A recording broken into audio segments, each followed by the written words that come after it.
ప్రభు ఏం చెప్తా ఉంటున్నాడంటే, ఈ దీనుడు మొరపెట్టగా యెహోవా ఆలకించెను, అతని శ్రమలన్నింటిలో నుండి అతన్ని రక్షించెను. అయితే ఇక్కడ దావీదు అబీమెలెకు మొరపెట్టాడు. ఆయన మొరపెట్టినప్పుడు దేవుడు ఆలకించాడు. మనము కూడా దేవుని సన్నిధిలో మొరపెట్టినప్పుడు, ప్రభువా ఈ వారమంతా కూడా నన్ను రక్షించావు, ఈ వారమంతా కూడా నన్ను కాపాడావు, ఈ వారమంతా కూడా నీ సన్నిధిలో నేను ఉండడానికి, ఈ వారమంతా కూడా నీతో నేను జీవించడానికి, ఇప్పుడు నన్ను స్తుతించడానికి మహిమపరచడానికి నువ్వు తీసుకొచ్చిన దేవుడు రక్షిస్తావు అని చెప్పి మనం ఏం చేయాలంటే, ఇప్పుడు దేవుడిని దీనస్థితిలో మనం మొరపెట్టినప్పుడు ప్రభు అయిన యేసుక్రీస్తు వారు మనలను అంగీకరిస్తాడు, మన ఆరాధనను ఆయన అంగీకరిస్తాడు. మనలను ఆయన దీనస్థితిలోని మనం మొరపెట్టినప్పుడు దేవుడు మనకు సహాయం చేస్తాడు. అందుకే దావీదు ఆయన మొరపెట్టిన వాడుగా ఉంటున్నాడు. ఆ విధంగా మనం మొరపెట్టాలని, ఆ విధంగా మనం దేవునితో ఉండాలని ఇక్కడ ప్రభు ఈ సమయంలో మనకు తెలియపరుస్తూ ఉంటున్నాడు. అందుకే ఎవడు దీనుడై మొరపెడతాడో వాని యొద్దనే నేను ఉంటాను. ఎవరైతే దీనులుగా ఉంటారో, ఎవరైతే దీనులుగా ఉండి మొరపెడతారో వారి దగ్గరనే ఉంటాను. అందుకే ఎవరు దీనులు ఇక్కడ చెప్పబడతా ఉంటారు. యెషయా 66:2, యెషయా గ్రంథము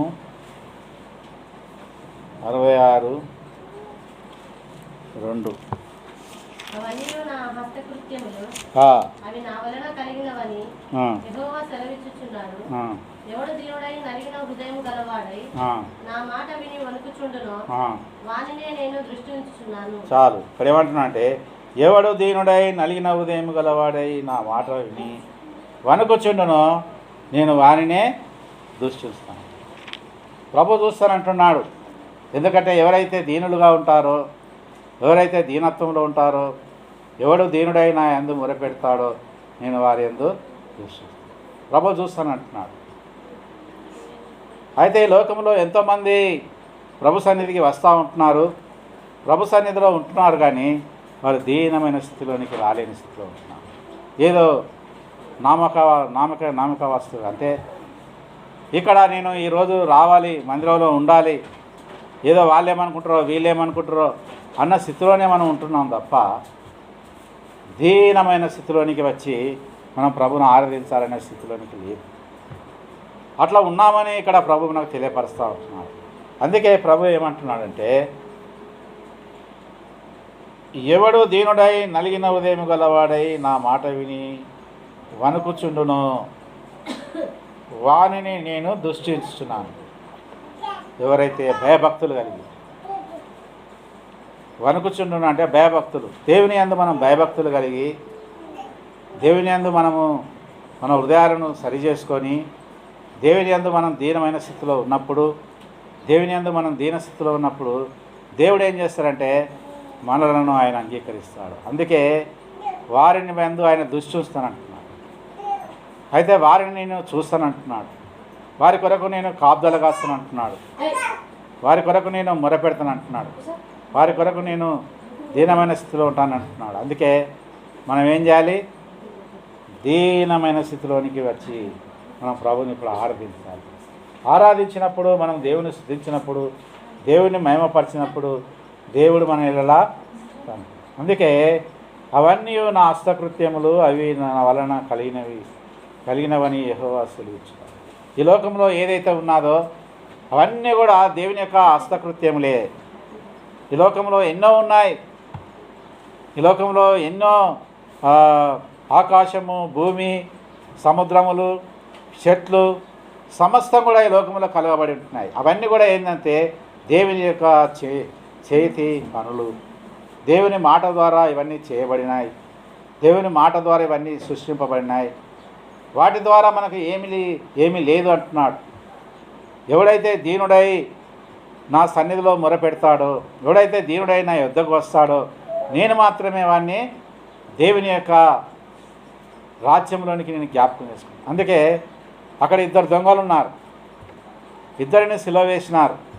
మధ్యలో యేసుప్రభువును కూడా సిలువ వేసినారు. అయితే అందులో ఒక దొంగ దీనుడై దేవుని మొరపెట్టాడు. నువ్వు నన్ను జ్ఞాపకం చేసుకోమన్నాడు. ఏమన్నాడు? నువ్వు నన్ను నీ రాజ్యంకి వెళ్ళినప్పుడు నన్ను జ్ఞాపకం చేసుకోమన్నాడు. అంతే. దీనుడై మొరపెట్టాడు. ఏం చేశాడు? దీనుడుగా మొరపెట్టాడు. దీనుడుగా మొరపెట్టినప్పుడు దేవుడు ఆయనను అంగీకరించాడు. ఇద్దరున్నారు అక్కడ, కానీ ఒకడు అంగీకరించలేదు. అందుకే మనము కూడా ఇక్కడ దేవుని మందిరంలో మనం ఉన్నాం. ఎవరు దీనుడై మొరపెడతారో వారినే దేవుడు ఆలకిస్తాడు. అందుకే దేవుడు అయితే దీనులకు సువార్త అందిస్తాడు. దేవుడు ఏం చేస్తాడట? దీనులు అనే వారికి సువార్తను అందిస్తాడు. ఈ సువార్త అందరికీ అందదు. చాలామంది ఏమనుకుంటారంటే వాళ్ళు ఏదో చేసుకుంటానులే, అయితే ఇది అందరికీ అందేది కాదు. సువార్త అనేది ఎవరైతే దీనంగా ఉంటారో, ఎవరైతే దేవుని పైన దృష్టి ఉంచుతారో, ఎవరైతే దేవుని కొరకు కనిపెడతారో వారికి మాత్రమే దీనులకు సువార్త. అంటే ఇక్కడ దీనులకు సువార్త యెషయా గ్రంథము 61:6, 61:1.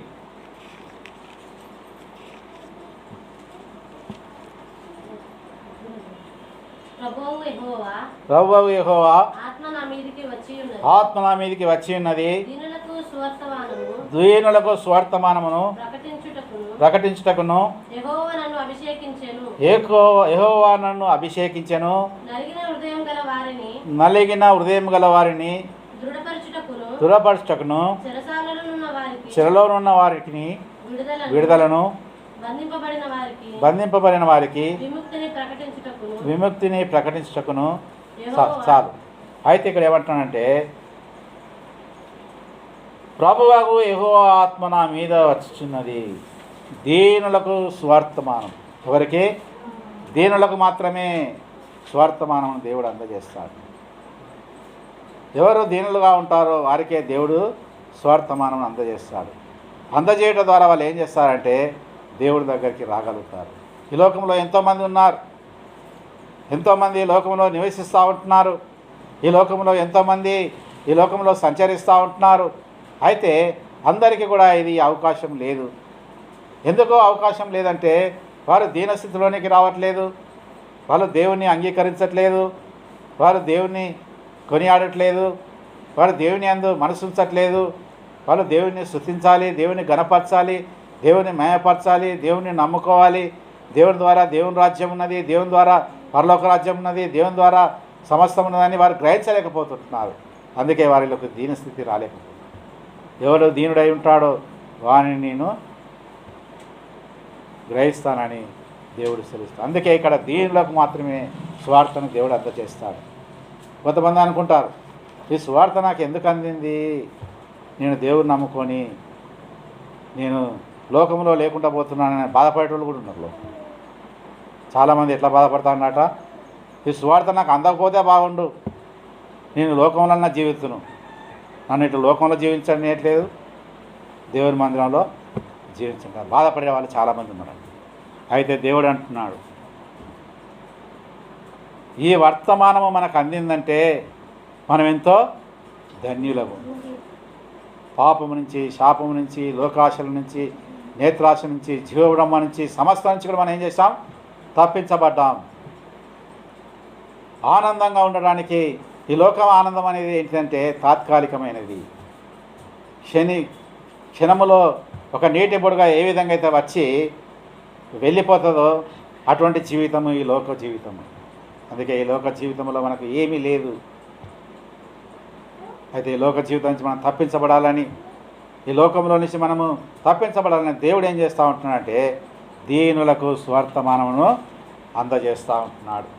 అట్లా దేవుడు ఇక్కడ ఆయన నలిగిన హృదయం గల వారికి దృఢపరచుటకును, చెరలోనున్న వారికి విడుదల, బంధింపబడిన వారికి విముక్తిని ప్రకటించుటకును దేవుడు ఈ లోకానికి వచ్చాడు.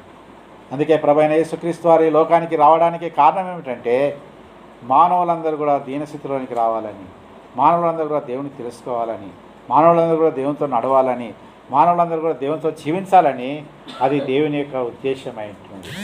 అందుకే ఇక్కడ మత్తయి